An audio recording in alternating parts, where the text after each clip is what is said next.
समास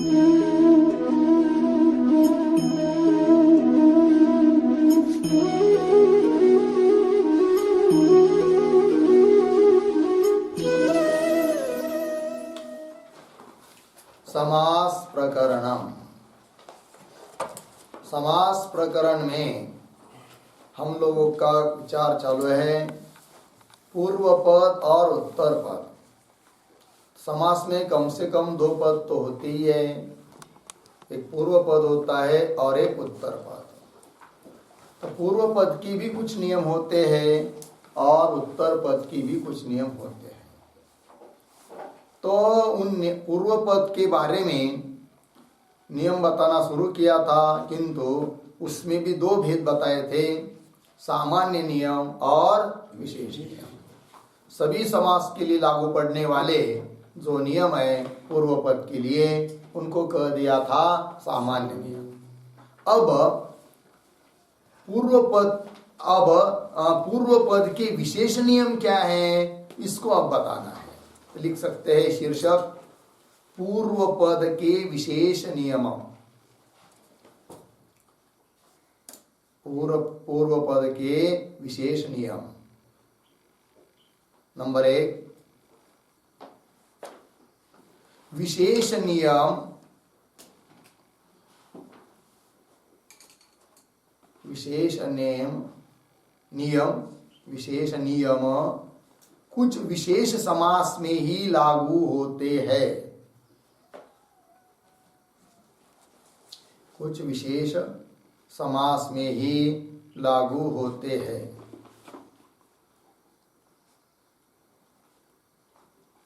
तो नंबर 1, कर्मधारय समास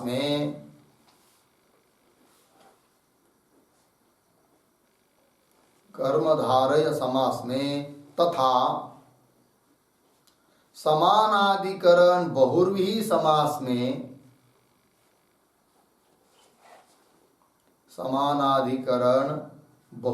समास में पूर्व पद यदि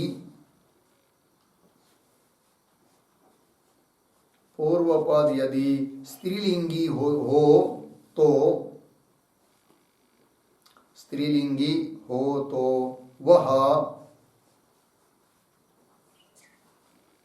वह पुल्लिंग रूप वाला हो जाता है। वह पुल्लिंग रूप वाला हो जाता है। ठीक है जी। देखिए भाई, पूर्व पद के बारे में चर्चा चल रही है, विशेष नियम। तो बताया, दो समास बताए यहाँ पर, एक तो कर्मधारय समास और दूसरा समानाधिकरण बहुव्रीहि समास। इन दो समास में यदि पूर्व पद स्त्रीलिंगी हो तो वह क्या हो जाता है जी, पुल्लिंग की तरह हो जाता है। कैसे, उदाहरण लिखते हैं। तो कर्मधारय समास का उदाहरण लिखेंगे। पहला लिखते उदाहरण, दीर्घा अधिक रज्जु।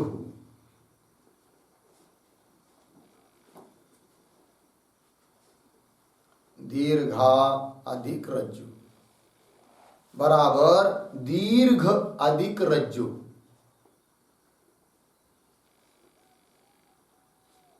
दीर्घ अधिक रज्जु जोड़ दीजिए, दीर्घ रज्जु। फिर स्वादि प्रत्यय आकर दीर्घ रज्जु।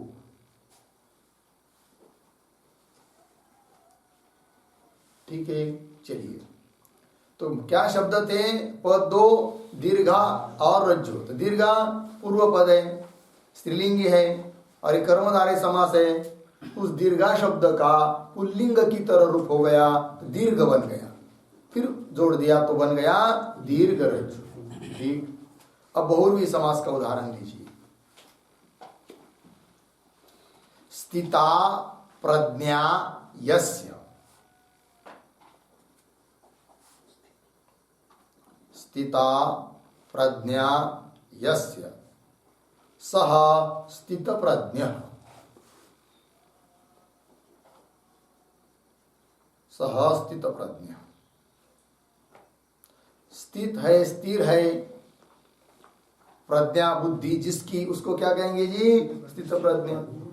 तो लिखेंगे स्थिता अधिक प्रज्ञा। ये तो ऊपर का लौकिक विग्रह हुआ, अलौकिक विग्रह। स्थिता, अब अलौकिक, स्थिता अधिक प्रज्ञा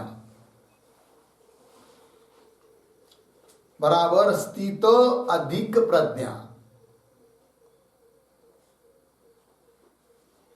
बराबर स्थित प्रज्ञा।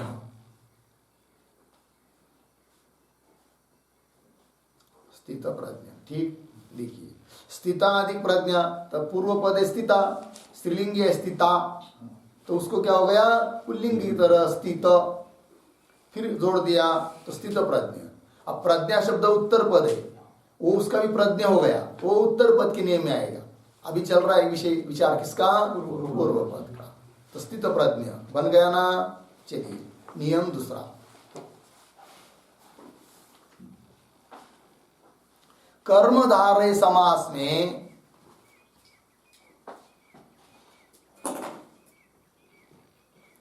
कर्मधारय समास में तथा समानाधिकरण बहुव्रीहि समास में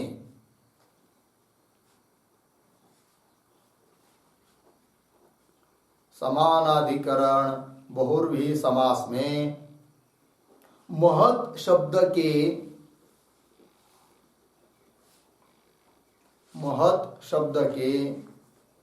त के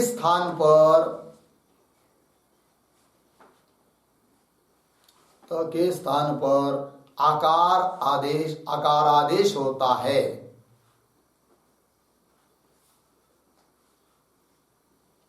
आकार आदेश होता है, ठीक है जी। चलिए समास है कौन सा? कर्मधार है, क्यों? वहां समान अधिकरण बहुव्रीहि, और उसमें पूर्व पद महत् शब्द आया है।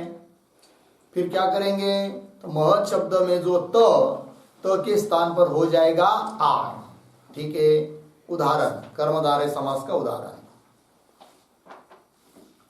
महान देव बराबर महादेव, महान देव महादेव, लौकिक विग्रह हुआ। महान ऐसा जो देव, उसको बोलते महादेव।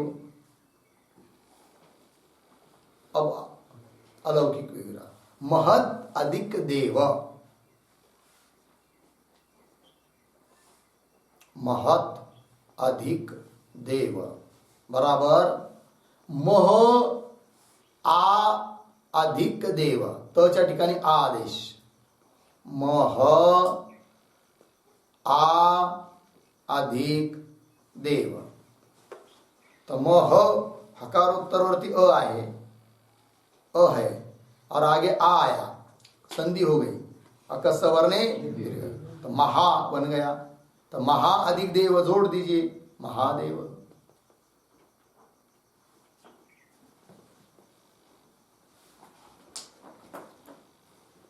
हो गया ना, महादेव। अब बहुव्रीहि समास का उदाहरण, लौकिक विग्रह लिखते हैं महती सेना यस्य,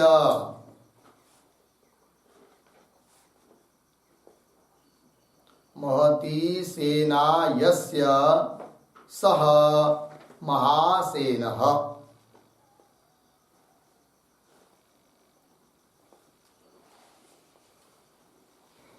हो गया। तो क्या अर्थ हुआ? महान है सेना जिसकी, ऐसा कोई राजा विजा।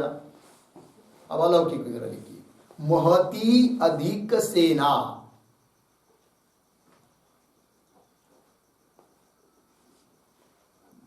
महती अधिक सेना, ठीक। यहां पर पूर्व पद कौन है? महती, स्त्रीलिंगी है। तो सबसे पहले स्त्रीलिंगी जब रहता है तब उसको क्या होता है?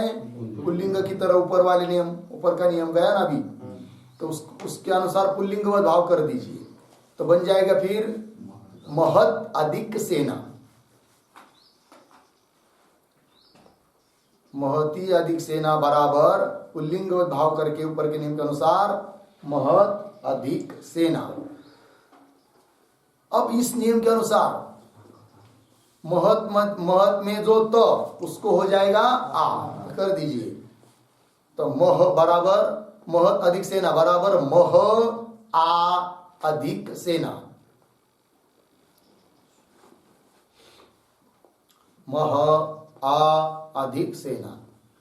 ह मध्ये ह में अ है, आगे आ है, दीर्घ संधि कर दीजिए। महा अधिक सेना जोड़ दिया महासेना, समास करके उत्तर पद के अनुसार महासेना ये बन जाता है। हो गया महासेना। आगे चलिए, नियम तीसरा।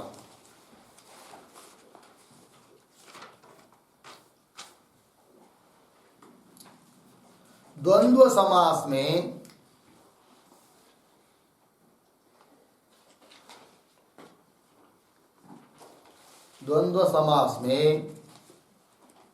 विद्या योनि संबंधी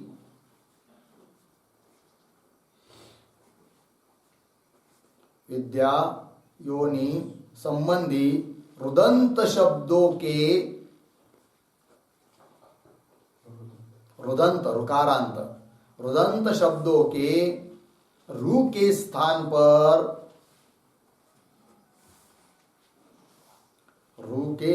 पर आनंग कौंस में लिखिए आ, आनंग का आ बचता है। आदेश होता है।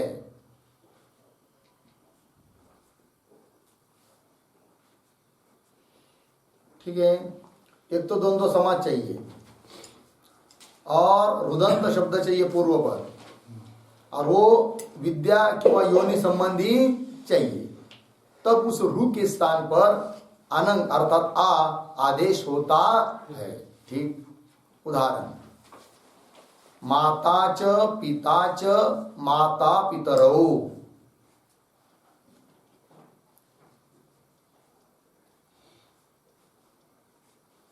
माता च पिता च माता पितरौ, ये तो वो लौकिक विग्रह। अब मातृ अधिक पितृ,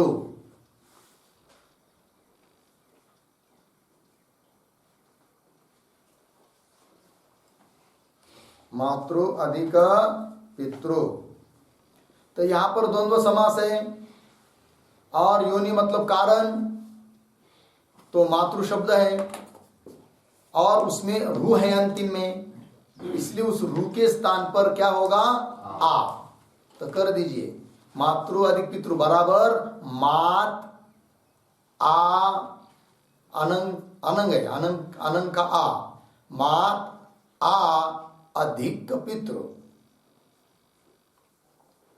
तो त में आ जाएगा माता। तो माता अधिक पितृ समास करके माता पितरौ।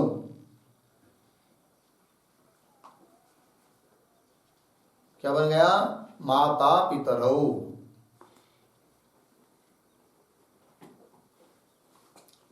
इसी प्रकार और एक उदाहरण लीजिए, पिता च पुत्रश्च।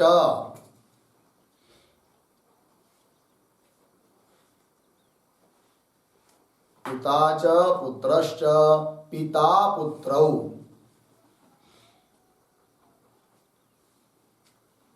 पिता पुत्रौ, पिता और पुत्र द्वंद्व समास है। अलौकिक विग्रह लिखिए, पितृ अधिक पुत्र।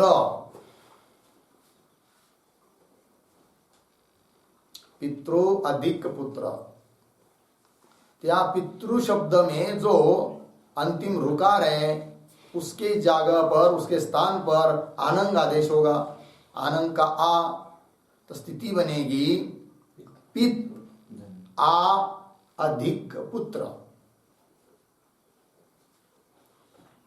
पित आ अधिक पुत्र, तो में आ जाएगा, तो पिता अधिक पुत्र बन गया। फिर सामसिक पद होगा पिता पुत्रौ। द्वंद्व समास होने के कारण द्विवचन बन गया ना। क्या हुआ? पिता पुत्र। ठीक है, चलिए चौथा नियम।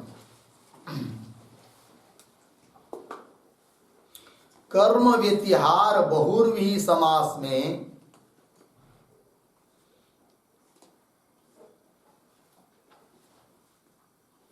कर्म व्यतिहार बहुर्वी समास में पूर्व पद यदि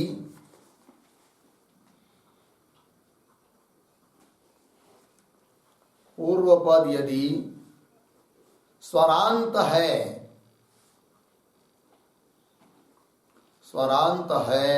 तो उसे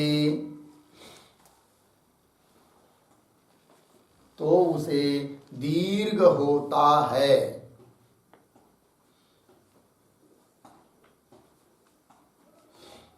दीर्घ होता है। ठीक, कर्म व्यतिहार बहुरी समास हो चुका है पीछे। ठीक है, या केवल पूर्व पद का नियम बता रहे हैं। उदाहरण, मुष्ट्या मुष्ट्या प्रवृत्य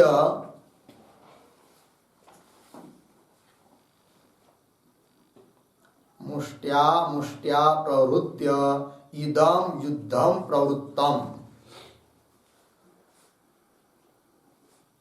इदं युद्धं प्रवृत्तम बराबर मुष्टि मुष्टि। सामासिक पद बन गया। पहला दीर्घ है, मुष्टि मुष्टि मुष्टि।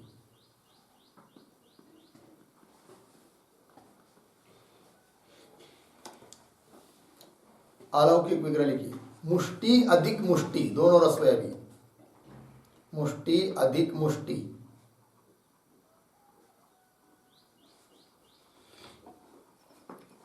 ये वित्यार बहुर्वी समास है, कर्म वित्यार बहुर्वी समास। पूर्व पद है मुष्टि, वो स्वरांत है। मुष्टि में ई अंतिम है, स्वर है अंतिम में, तो उसको क्या होगा? दीर्घ।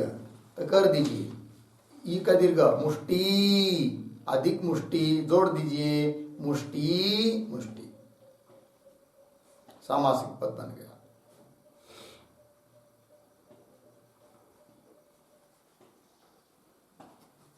मुष्टि मुष्टि हो गया जी। ये हो गए पूर्व पद के बारे में नियम। सामान्य नियम भी वो बताए और विशेष नियम भी। अब चलते हैं उत्तर पद के नियम। शीर्षक देंगे उत्तर पदस्य नियमः।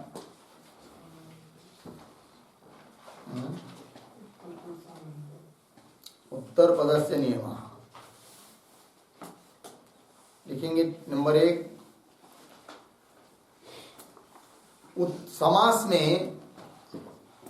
समास में उत्तर पद के संबंधी नियम भी,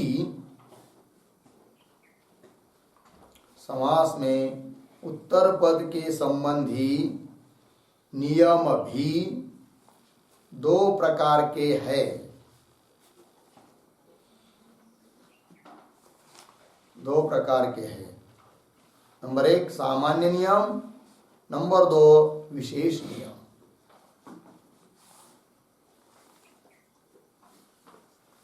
सामान्य नियम और 2 विशेष नियम। हो गया जी।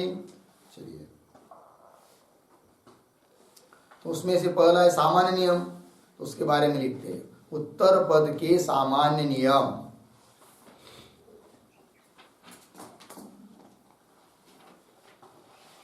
उत्तर पद के सामान्य नियम।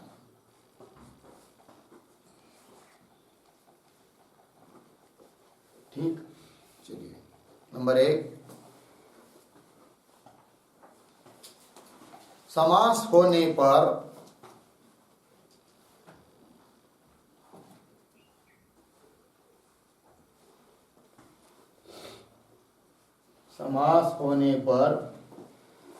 उत्तर पद के विभक्ति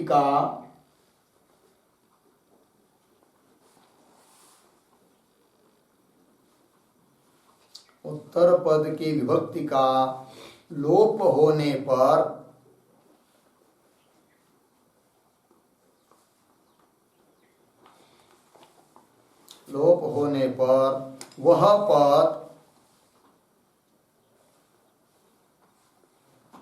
वह पद प्रातिपदिक रूप से स्थित होता है।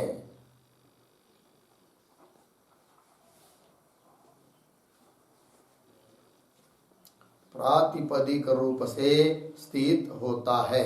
पूर्ण विराम। उसके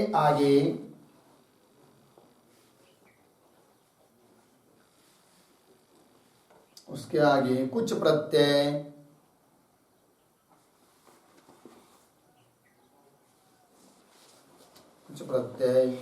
क्वचित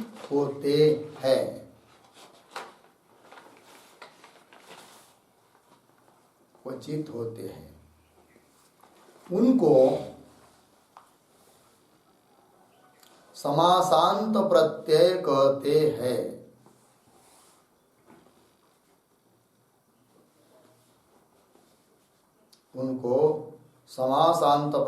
कहते हैं। पूर्ण विराम। यह नियम सभी समासों में संभव है।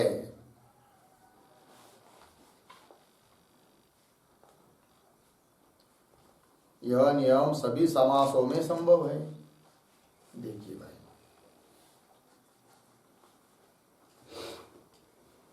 तो क्या बताया? समास होने पर उत्तर पद की विभक्ति का क्या होता है जी? लोग दोनों पदों की विभक्ति का लोप होता है। वैसा विचार उत्तर पद का हो रहा है, इसलिए उल्लेख कर दिया उत्तर पद। तो उत्तर पद की विभक्ति का लोप होने पर वह क्या हो जाता है? फिर वह पद प्रातिपदिक रूप में स्थित हो जाता है। फिर उसके आगे कुछ प्रत्यय होते हैं, क्वचित होते, सब जगह होते, सभी प्रकार के प्रत्यय होते, ऐसी बात नहीं है। तो कुछ प्रत्यय क्वचित होते हैं, उनको कहते हैं क्या? समासांत प्रत्यय। ठीक है ना? ये बात बताई। सामान्य नियम क्या होता है, साधारण रूप बताया। अब उसकी एक एक नियम बता रहे हैं। तब लिखिए नंबर 1,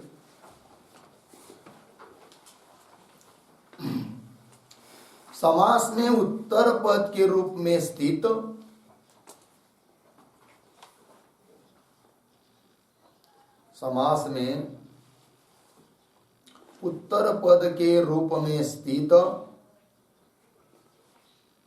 पथिन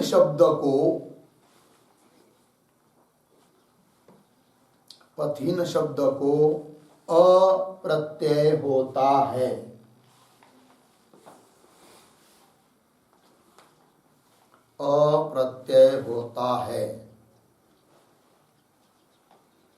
सूत्र रुक पूरब्धुः पथामानक्षे। रुक पूरब्धुः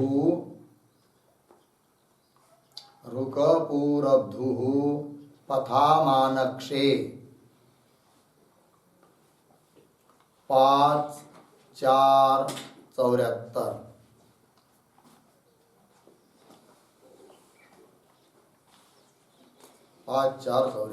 ठीक है जी। क्या बताया? समास में उत्तर पद के रूप में यदि स्थित है कौन? पथिन शब्द, तो उसको क्या होता है जी? अप्रत्यय होता है। ठीक, उदाहरण लिखते हैं। दीर्घः पंथाः।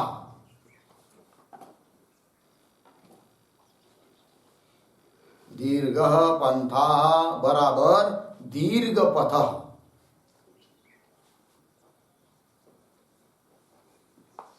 दीर्घ पथ। ठीक है, अर्थ मतलब क्या? दीर्घ मार्ग, रास्ता लंबा। अलौकिक विग्रह लिखिए। दीर्घ अधिक पथिन।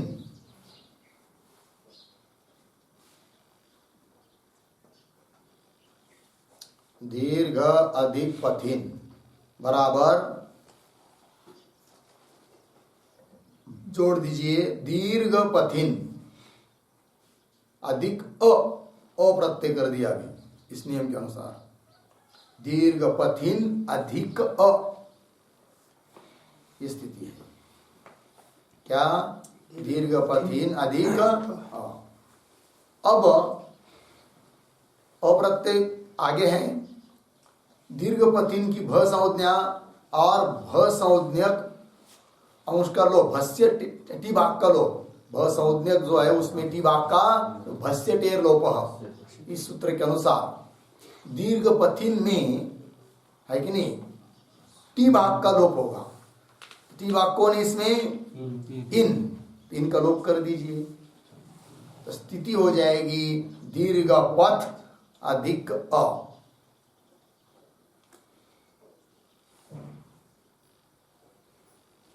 दीर्घ पथ अधिक अ जोड़ दीजिए दीर्घ पथ।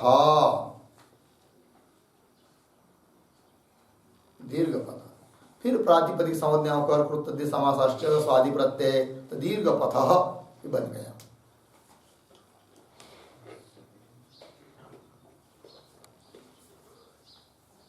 ठीक है, और एक उदाहरण रम्य पंथाः यस्य।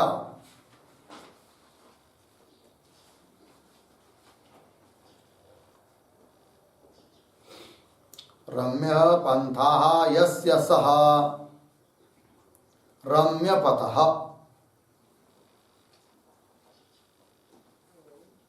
रम्यपथः अर्थ है रमणीय मार्ग वाला देश।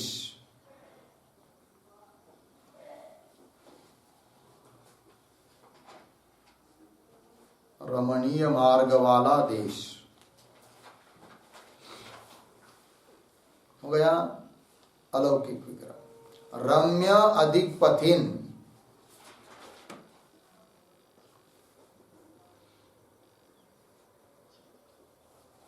रम्य अधिक पथिन बराबर रम्य पथिन।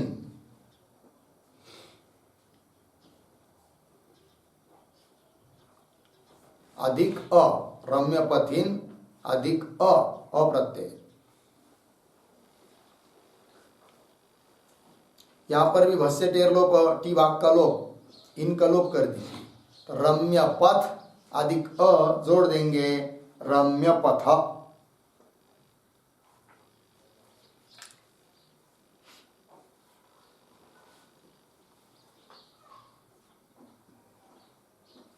रम्य पथ फिर स्वादि प्रत्यय रम्य पथ।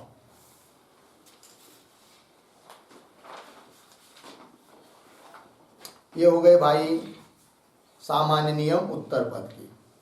अब उत्तर पद के विशेष नियम।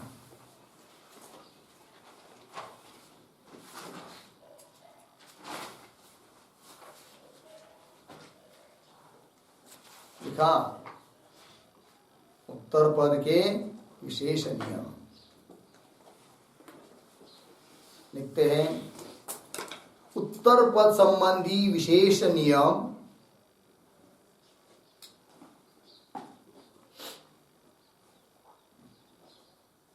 उत्तर पद संबंधी विशेष नियम अनेक है।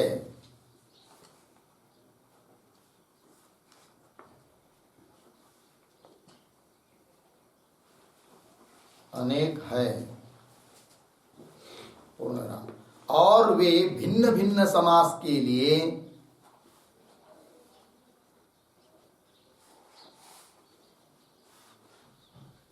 भिन्न भिन्न समास के लिए भिन्न भिन्न है।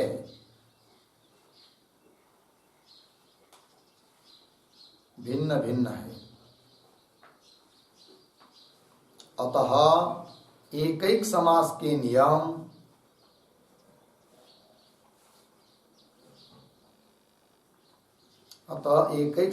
नियम पृथक पृथक कहते हैं।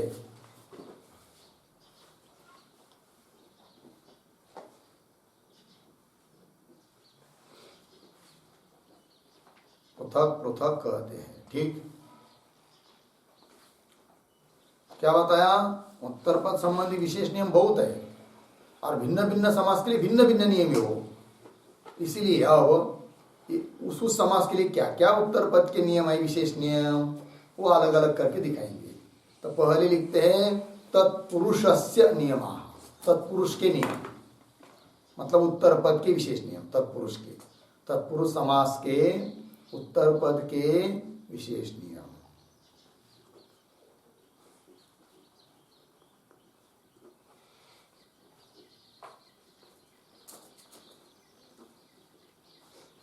हो गया। नंबर 1 तत्पुरुष समास में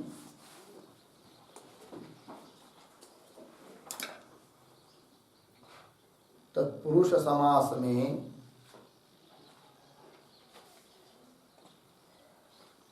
सर्व अर्धविराम एकदेश अर्धविराम संख्यात संख्यात अर्धविराम पुण्य संख्या और अव्यय के परे और अव्यय के परे रात्रि शब्द हो तो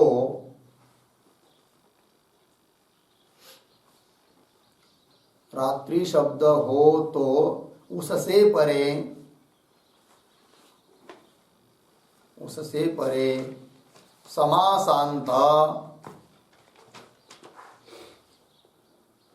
समासांत अच प्रत्यय होता है। अच प्रत्यय होता है। अच का अशेष रहता है।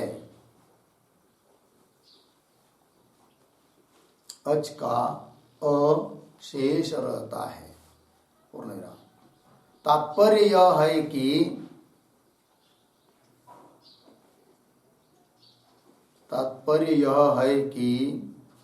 सर्वादि पूर्वक रात्रि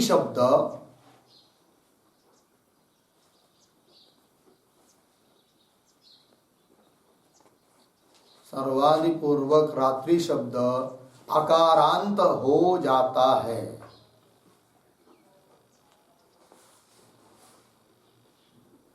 अकारांत हो जाता है। पूर्ण विराम। एक देश शब्द से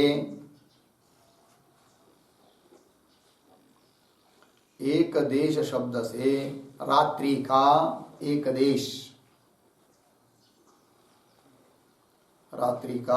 एक देश कौंस में लिखिए अवयव कौंस बंद के वाचक पूर्व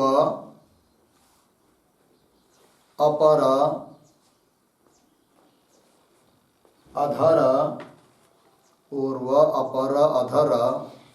उत्तर मध्य पश्चिमादि शब्दों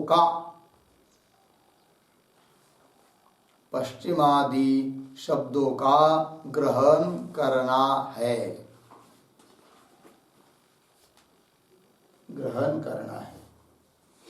ठीक है जी।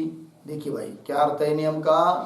तत्पुरुष समास है और पूर्व पद में कौन है? सर्व, एक देश, संख्यात, पुण्य, संख्या और अव्यय है कि नहीं। और इसके पर में शब्द आया है कौन? रात्रि शब्द है। तो ऐसे समास में समासांत प्रत्यय होता है कौन सा? अच प्रत्यय। और अच का क्या बचता है? तात्पर्य क्या? रात्रि शब्द उत्तर में है ना, तो रात्रि शब्द यदि उसके पूर्व में सर्व, एक देश, संख्या इत्यादि कोई शब्द है तो रात्रि शब्द क्या बन जाएगा? अकारांत। ये कहने का तात्पर्य है, अकारांत बन जाता है। लेकिन रात्रि शब्द के पूर्व में कौन चाहिए?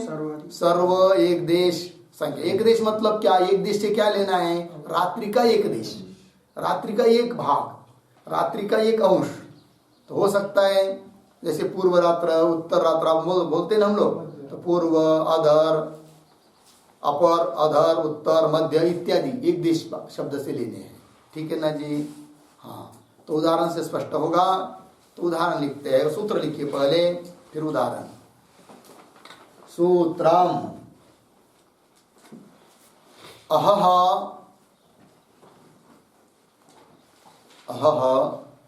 सर्वैक देश संख्यात पुण्याच्च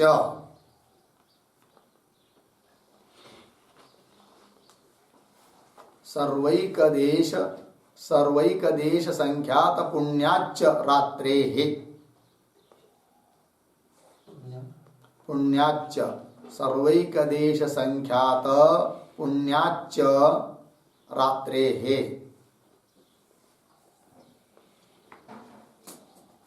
5-4-87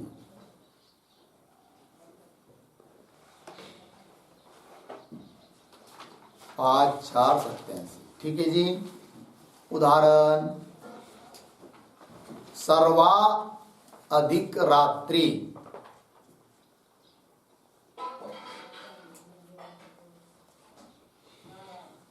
तो देखिए यहां पर पूर्व पद है सर्वा, उत्तर पद है रात्रि। अब जो पूर्व पद के नियम बताए थे उसके अनुसार सर्वा स्त्रीलिंग है ना, उसका पुल्लिंग जैसा हो जाएगा सर्व, और रात्रि शब्द उसके पूर्व में कौन है, सर्वा शब्द है, इसलिए इस नियम के अनुसार रात्रि समासांत पद हो जाएगा, प्रत्यय हो जाएगा अच, अच का रहेगा अर्थात रात्रि का बनेगा रात्र, तो सामासिक पद बन जाएगा सर्वरात्र, तो बराबर सर्वरात्र, सर्वा अधिक रात्रि ही बराबर सर्वरात्र, सर्वरात्र है कि नहीं। पूर्व पद पुल्लिंग की तरह हो गया और रात्रि पद अच प्रत्यांत हो गया, अकारांत हो गया, फिर स्वादि प्रत्यय करसु रुत्व विसर्ग सर्वरात्र, अर्थ होगा क्या, सारी रात। सर्वरात्र मतलब क्या, सारी रात। दूसरा उदाहरण पूर्वम रात्रेः,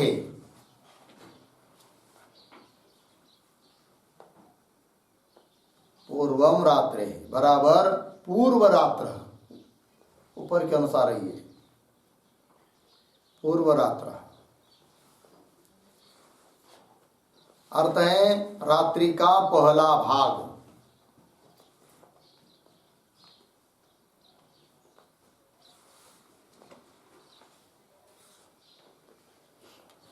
रात्रि का 4 विभाग किया जाता है, पता है 4 प्रहर होते हैं ना, कितनी घंटे का एक प्रहर होता है, 3, ठीक है ना। तो पहले प्रहर सबको ही जागे, दूसरे प्रहर भोगी, तीसरे प्रहर तस्कर जागे, चौथे प्रहर योगी। समझ में आया ना। पहला प्रहर शाम को 6 बजे से 9 बजे तक सबको ही जागे, सब लोग जगते ही वहां, सब सोते, कोई नहीं जाता। दूसरा प्रहर रात में 9 बजे से 12 बजे तक कौन लोग जागते हैं, भोगी।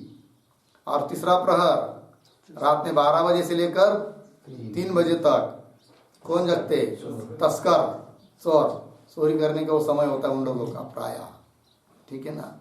और चौथे प्रहर योगी, जो ऋषि मुनि साधु साधक जिज्ञासु वो कब जगते हैं, चौथे प्रहर में, भोर में 3 बजे से 6 बजे तक। इसका मतलब बाद में सोते ऐसा नहीं 3 बजे ही जग जाते, 3 बजे जगना चाहिए, ब्रह्म मुहूर्त चालू हो जाता है 3 बजे से, नहीं 3 बजे कम से कम 4, है कि नहीं। ज्यादा से ज्यादा बहुत थके हुए तो 4:30, इसके आगे सोना ही नहीं चाहिए, ऐसे 4 बजे ही उठना चाहिए। शुरू में कुछ दिक्कत लगती है, दिन में नींद आएगी, आलस आएगा, लेकिन आदत पड़ जाएगी ना तो कुछ नहीं, अलार्म की भी जरूरत नहीं है, 4 बजे बिल्कुल नींद खुल जाएगी और उठना ही चाहिए। कहा है ब्राह्मे मुहूर्ते या निद्रा सा आयु क्षयकारिणी, पक्का हृदय में इसका नोट करके रखना चाहिए, कोर के, क्या कोरून लिया पाहिजे हृदयामध्ये हे वाक्य। कौन सा वाक्य, ब्राह्मे मुहूर्ते या निद्रा, ब्रह्म मुहूर्त में जो निद्रा होती है ना वो क्या करती है, वो निद्रा आयु क्षयकारिणी, आयुष्य का नाश कर देती है, कम कर देती है आयुष्य, है कि नहीं। क्योंकि ब्रह्म मुहूर्त में जो सोते हैं उनको रोग हो जाते, और रोग हो जाते तो आयुष्य आपसे आप कम हो जाएगा, है कि नहीं। चलिए, जो कृषक लोग हैं बहुत उनका शारीरिक श्रम होते हैं, उनके लिए तो ठीक है 5 बजे तक सो सकते हैं, किंतु 5 के आगे उनको भी नहीं सोना चाहिए। और पुराने जमाने के लोग देखिए, बूढ़े लोग पहले 4 बजे उठते थे, वो उठेंगे, अपने बैल गाय को छोड़ेंगे, चराने के लिए ले जाएंगे, कुछ करेंगे, ऐसा होता था। इसलिए वो लोग कैसे थे, दीर्घायुषी थे, आरोग्य भी उनका अच्छा रहता था। और आजकल क्या हो गया, 12 बजे तक जगते रहते, 12-1 बजे तक टीवी मोबाइल देखते हुए, और सुबह 10 बजे तक सोते रहते। उसका परिणाम भी भोग रहे, फिर रोगी बन रहे और आयुष्य भी कम हो रहा है। ठीक है ना जी। चलिए, और सुबह का स्नान कभी भी नहीं छोड़ना चाहिए, है कि नहीं? ऐसा नहीं कि समझ लिया अब कुछ काम है, साफ सफाई करनी है भाई, और 8 बजे तो तक चलेगी, 8 बजे के बाद तो स्नान करना ही पड़ेगा, तो डबल करेंगे, उसमें क्या है कि नहीं? सुबह का स्नान करने से पुण्य भी होता है। हाँ, सूर्योदय के पहले यदि स्नान करते हैं तो उससे पुण्य भी होता है, आरोग्य भी ठीक रहता है। भले दोबारा करना पड़े, 2 बार करे, 3 बार करे, क्या हानि है? पानी थोड़ी कम है अपने पास, समझ में आया ना? पानी कम है नहीं। और स्नान करने से ऐसा भी नहीं है कि मिट्टी का शरीर धीरे धीरे उसका कलर चला जाएगा या उसका कुछ होगा, ऐसा भी नहीं। इसलिए स्नान के लिए आलस करना ही नहीं चाहिए। समझ में आया ना? चलो भाई, स्वाध्याय और स्नान कुछ ऐसी बात है कि उसके लिए आलस और प्रमाद होना नहीं चाहिए। हो गया ना? चलिए, एक बार भोजन नहीं हुआ तो चलेगा, व्यायाम भी जरूर होना चाहिए, है कि नहीं? शारीरिक थोड़ा सा व्यायाम भी होना चाहिए। व्यायाम नहीं करेंगे तो क्या हो जाएगा, बीमार पड़ जाएंगे। स्वामी जी अभी भी 4-4 घंटा काम करते, क्यों?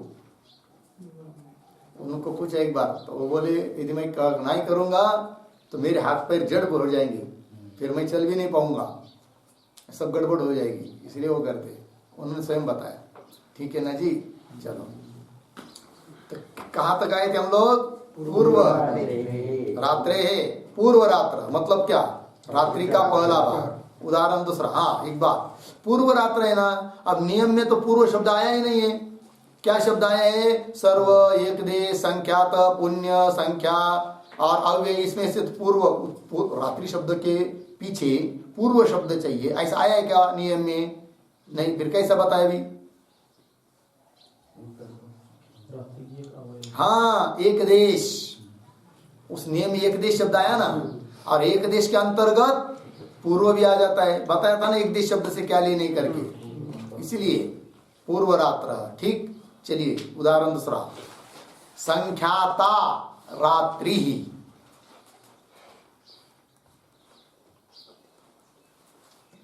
संख्याता रात्रि बराबर संख्यात रात्र।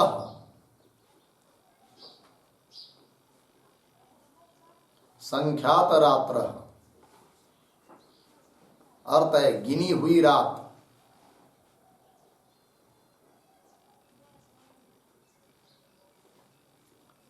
ठीक है जी।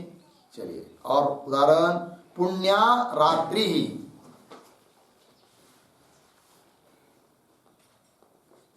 पुण्या रात्रि बराबर पुण्य रात्र।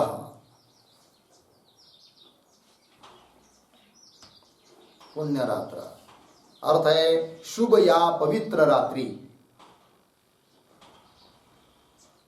शुभ या पवित्र रात्रि। ठीक, और उदाहरण, नवानाम रात्रीनाम समाहारः,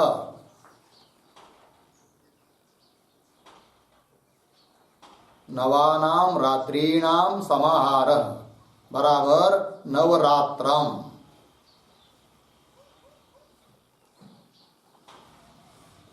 नवरात्रम अर्थ है नवरात्रि का समूह।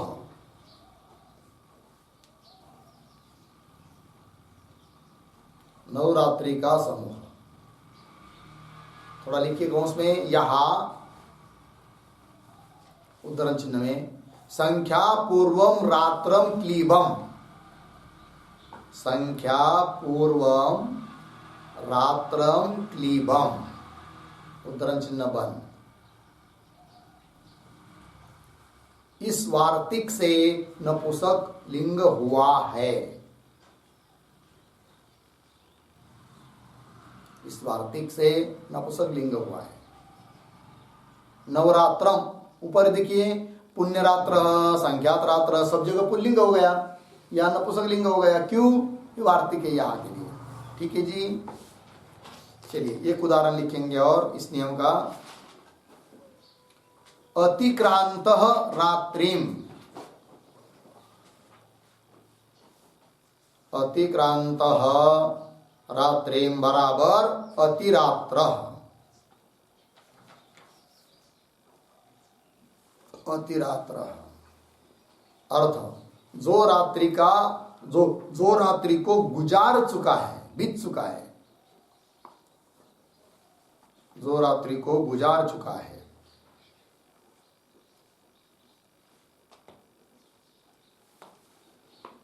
हो गया। चलिए नियम नंबर 2।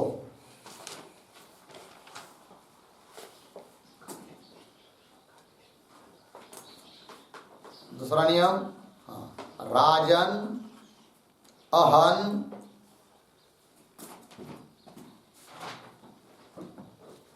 अहन कौंस में लिखिए दीना, कौंस बंद, और सखी कौंस में लिखिए मित्र, कौंस बंद। ये शब्द जिसके अंत में हो,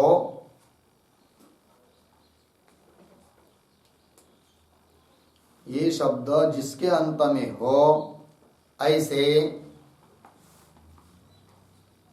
तत्पुरुष समास से परे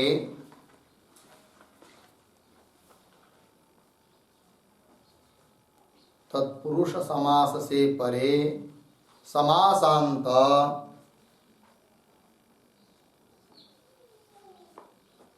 समासांत टच प्रत्यय होता है।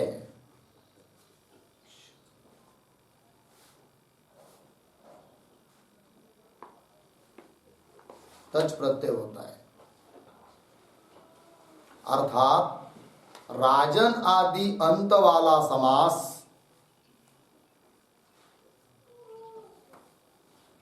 राजन आदि अंत वाला समास अकारांत होता है। अकारांत होता है। सूत्र है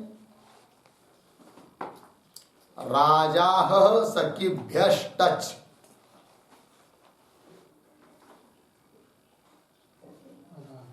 राजाह सखिभ्यश्टच।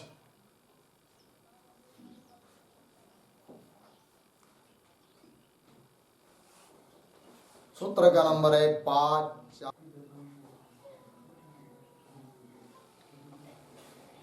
4 51। ठीक, क्या बताया? राजन अहन, अहन का अर्थ होता है दिन, राजन अहन और सखी, सखी करते मित्र। ये शब्द जिसके अंत में हो, जिस समास के अंत में हो, ऐसे तत्पुरुष समास से परे समासांत प्रत्यय होता है। कौन सा? टच। टच का क्या अवस्था है? अ। तात्पर्य राजन अहन या सखीन, ये शब्द जिस समास के अंत में है वह समास कैसा हो जाता है जी? अकारांत हो जाता है। उदाहरण, देवानाम राजा,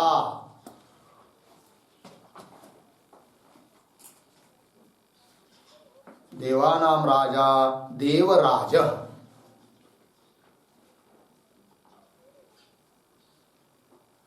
देवराज, ठीक है जी, देवों का राजा। यहाँ पर राजन शब्द उत्तर में है, टच प्रत्यय हुआ, टच का अ, फिर राजन में अन का लोप, टी संज्ञक भाग का राज अधिक अ, राज देवराज, फिर प्रातिपदिक संज्ञा स्वादि प्रत्यय देवराज। सरल है ना? और उदाहरण लिखिए, सप्तानाम अन्नाम समाहारः। सप्तानाम अन्नाम समाहारः बराबर सप्ताह।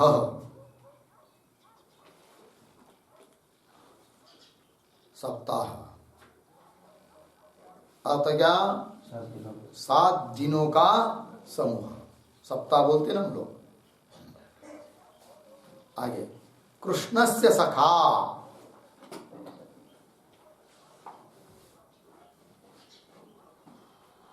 कृष्ण सखः,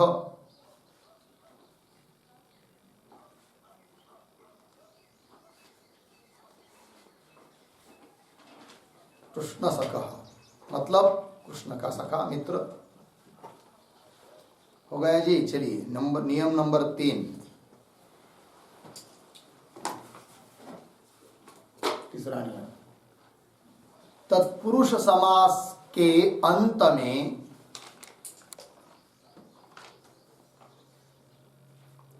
तत्पुरुष समास के अंत में गो शब्द हो तो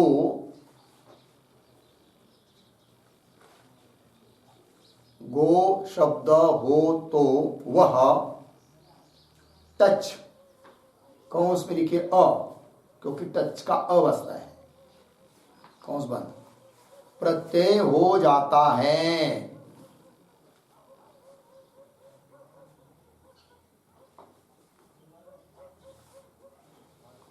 हो जाता है पूर्ण विराम। यह समास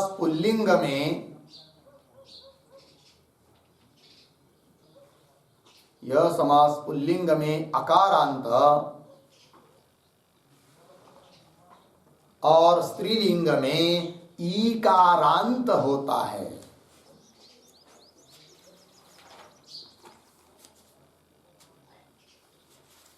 और स्त्रीलिंग में इकारांत होता है। बटन बंद कराओ, काढून ठेवा, हा वरच काढून ठेवा।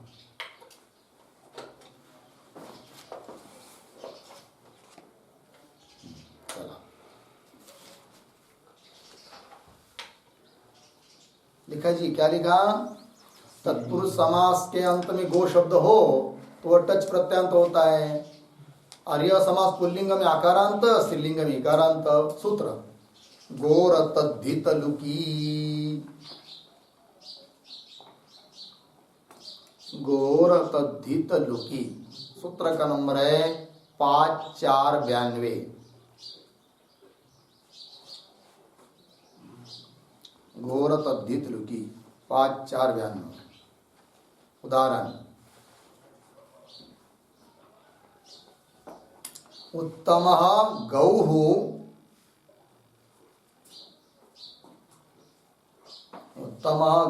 बराबर उत्तम गवः।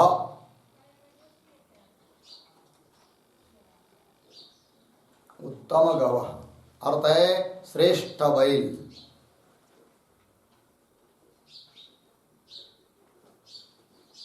श्रेष्ठ बैल। नंबर 2, श्रेष्ठा गौः बराबर श्रेष्ठ गवी।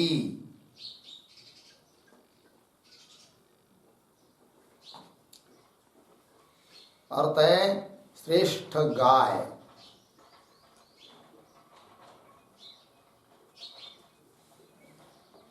हो गया। चलिए नियम चौथा, 9 शब्द अंत वाले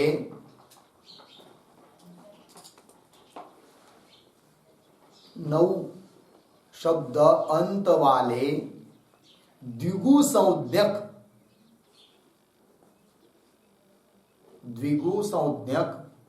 तत्पुरुष समास से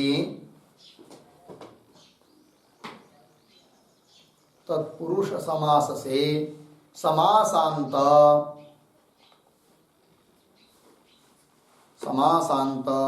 टच, कौंस में अ, कौंस बंद, टच प्रत्यय होता है।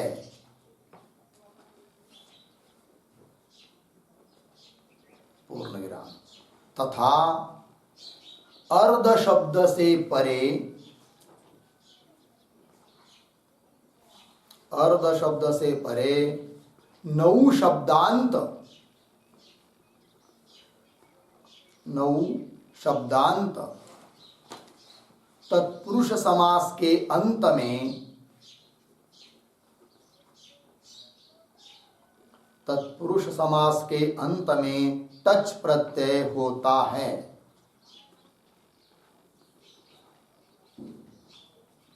टच प्रत्यय होता है अर्थात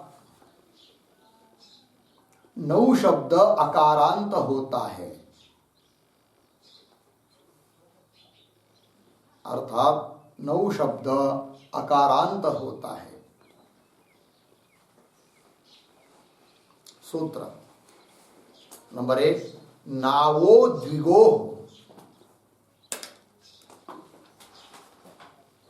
नावो द्विगो 5499।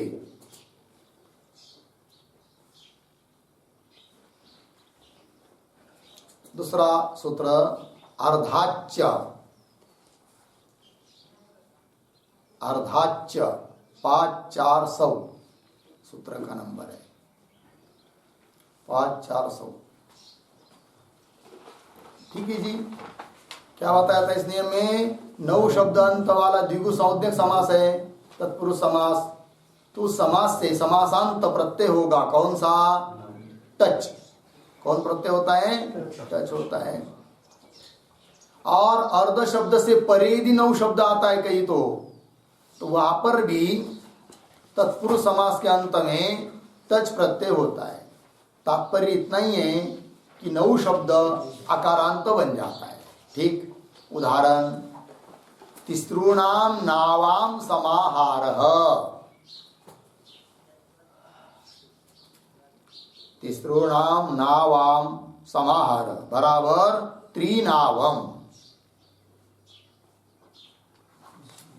तिसॄणाम नावाम समाहारः त्रिनावम।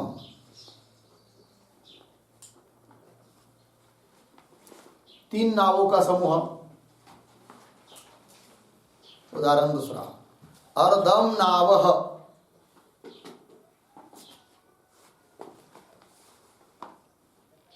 अर्धम नाव बराबर अर्धनावम, अर्धनाव अर्थ है नौका का आधा, नौका का आधा, अर्धनावम नौका का आधा, आधा भाग हो गया जी। अब शीर्षक देंगे तत्पुरुष समास में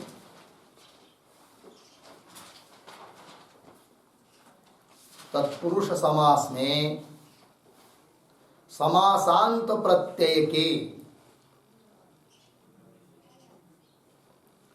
समासांत प्रत्यय के कुछ अपवाद स्थल, कुछ अपवाद स्थल। ठीक। चलिए, नंबर 1,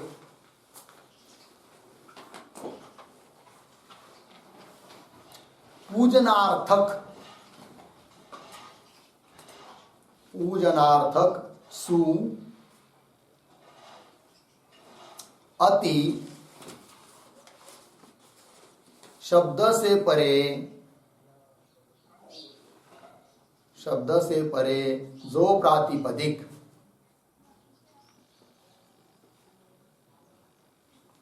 जो प्रातिपदिक अर्धविराम तदंत समास से परे,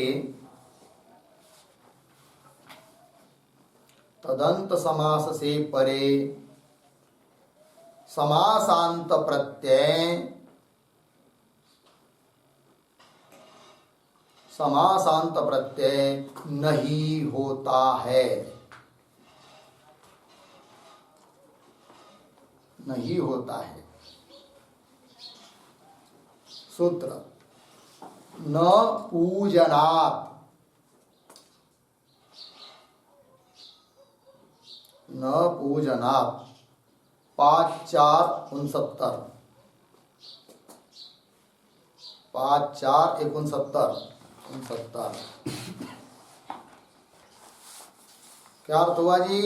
पूजनार्थक, पूजा अर्थ में विद्यमान सु किंवा अति शब्द से परे कोई प्रातिपदिक है तो ऐसा जो समास, उस समासांत कोई प्रत्यय होगा नहीं, निषेध कर देता है। न पूजनात् सूत्र। उदाहरण नंबर 1, शोभन राजा बराबर सुराजा,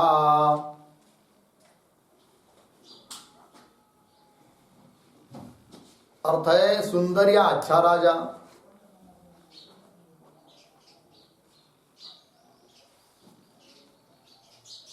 ठीक है जी, अब ध्यान दीजिए। तो सुराजा में राजन शब्द अंतिम है कि नहीं, उत्तर पद है कि नहीं, इसलिए अभी अभी ऊपर नियम बताया था का राजन, अहन, सखीन, ये शब्द जिसके अंत में हो, बताया ना। तो उस ऐसे समास के अंत में क्या प्रत्यय बताया था, टच, राजा ह सखीभ्यष्टच। तो जैसे वहां पर देव राज बना था ना, उस प्रकार सुराज बनना चाहिए, किंतु पूजा अर्थक सु शब्द पूर्व में है, इसीलिए राजन शब्द उत्तर पद में होने पर भी राजा सखीभ्यष्ट सूत्र से तच प्रत्यय नहीं हुआ, प्राप्त था, निषेध कर दिया किसने, न पूजना, इसलिए वैसा कि वैसे ही रहा राजन।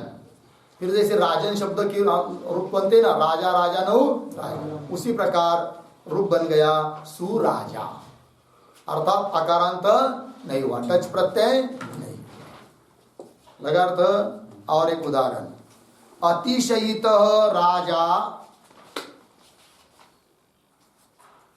अतिशयित राजा बराबर अति राजा, अति राजा मतलब अच्छा राजा।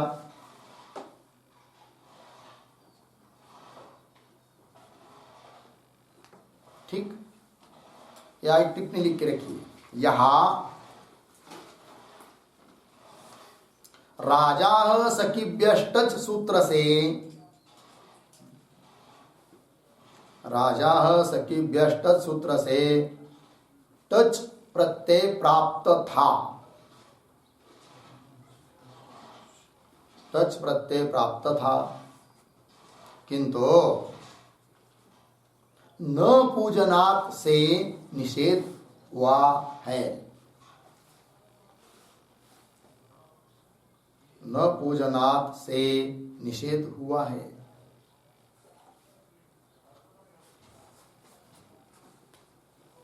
ठीक, चलिए दूसरा नियम, कुत्सा अर्थ में विद्यमान, कुत्सा अर्थ में विद्यमान किम शब्द से परे,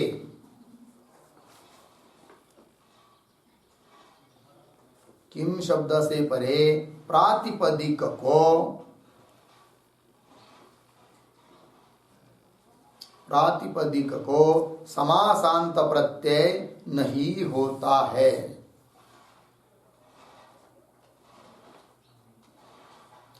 समासांत प्रत्यय नहीं होता है। सूत्र किमह क्षेपे,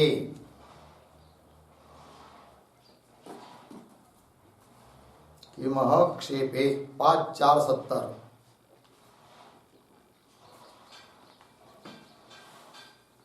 उदाहरण, कुत्सित राजा किम राजा,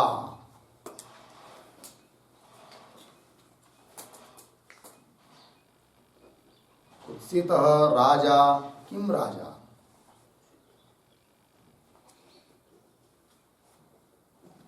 उदाहरण दूसरा, कुत्सिता सखा किम सखा,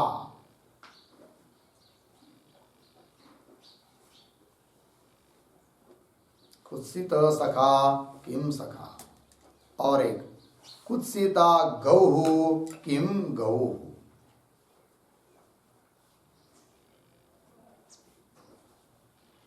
कुत्सिता गौहु किम गौहु।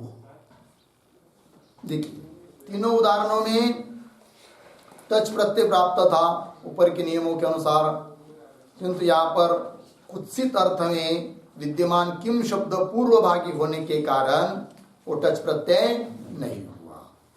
तो किम राजा निंदित राजा, किम सखा अच्छा सखा नहीं, मित्र नहीं है, किम सखा उसको बोलेंगे।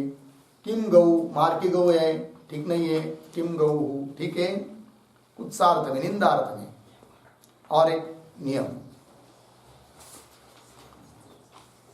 नय पूर्व पद तत्पुरुष समास को भी नय पूर्व पद तत्पुरुष समास को भी समासांत प्रत्यय नहीं होता है।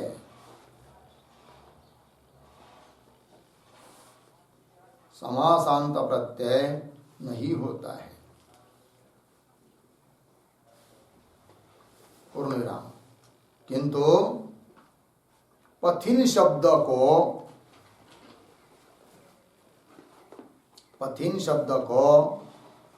विकल्प से समासांत प्रत्यय होता है। समासांत प्रत्यय होता है। ठीक है जी। अर्थ देखिए, नए पूर्वपद ऐसा जो तत्पुरुष समास है उसमें भी समासांत प्रत्यय नहीं होता है, किंतु पथिन शब्द के साथ भले नए पूर्वपद तत्पुरुष समास है तो भी विकल्प से होगा समासांत प्रत्यय। उदाहरण सूत्र लिखिए। पहले सूत्र नंबर 1, नयस्तत्पुरुषात्। नयस्तत्पुरुषात् 5 4 71। और एक सूत्र है पथो विभाषा।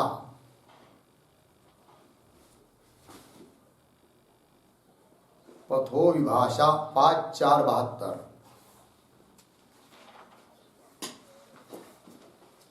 उदाहरण न राजा अराजा।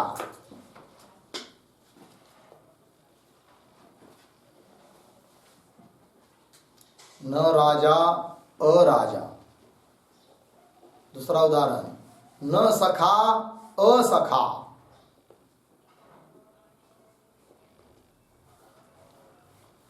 न सखा असखा। और न पंथाः। न पंथाः अपंथाः। विकल्प से होगा तो एक पक्ष में अपथम,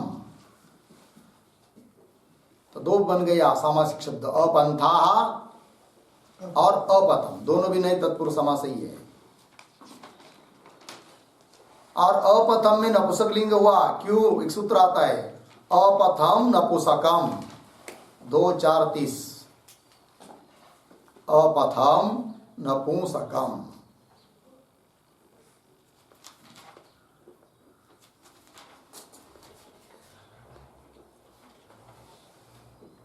अपथम नपुंसकम हो गया जी। चलिए, ये हो गया तत्पुरुष समास के बारे में नियम।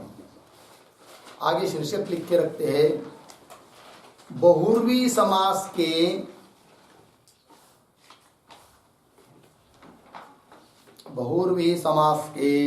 उत्तर पद के विशेष नियम। उत्तर पद के विशेष नियम। ठीक, इसका विचार हम लोग कल करते हैं। ओम पूर्णमदः पूर्णमिदं पूर्णात् पूर्णमुदच्यते पूर्णस्य पूर्णमादाय पूर्णमेवावशिष्यते। ओम शांति शांति शांति।